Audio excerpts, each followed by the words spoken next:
સુરતના સૈયદપુરા વિસ્તારમાં ગણપતિની મૂર્તિ પર પથ્થરમારો થયા બાદ હાલ અજંપા ભરી શાંતિ છે।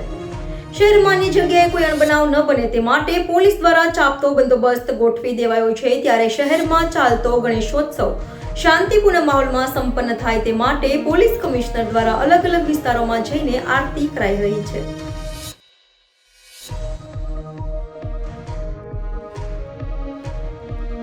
સુરત પોલીસ કમિશનર દ્વારા લિંબાયત અને ગોડાદરા ડિંડોલી વિસ્તારમાં આવેલ ગણપતિ પંડાલ પહોંચી ગણપતિની આરતી કરવામાં આવી હતી।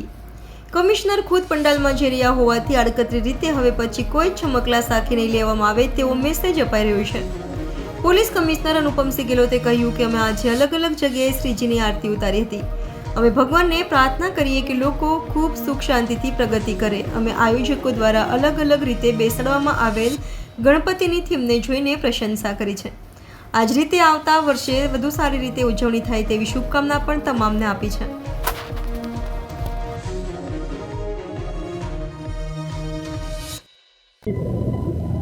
આજે લિંબાયત ખાતે સહજાનંદ સોસાયટી યુવા મંડળ તરફથી અહીંયા શ્રીજીને જો સ્થાપના કરવામાં આવેલ છે ત્યારે હું આપણા અધિકારીઓ સાથે ભગવાનના આરતી કરી અને ભગવાનથી આશીર્વાદ લીધા અને સાથોસાથ વિનંતી કરી કે આપણા આ સોસાયટીના લોકો ખૂબ સુખી રહે, હેલ્ધી રહે અને આપણા લિંબાયત વિસ્તાર, શહેર વિસ્તાર ખૂબ સુખી રહે, શાંતિ રહે જોઈએ અને ફરીથી જો શ્રીજીના આશીર્વાદ જો સદા બના રહે।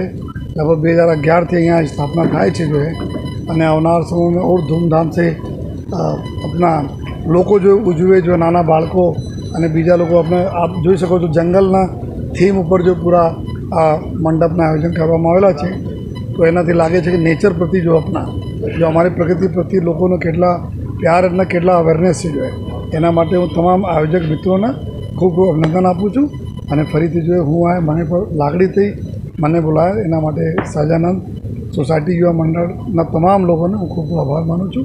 જય હિન્દ, જય ભારત।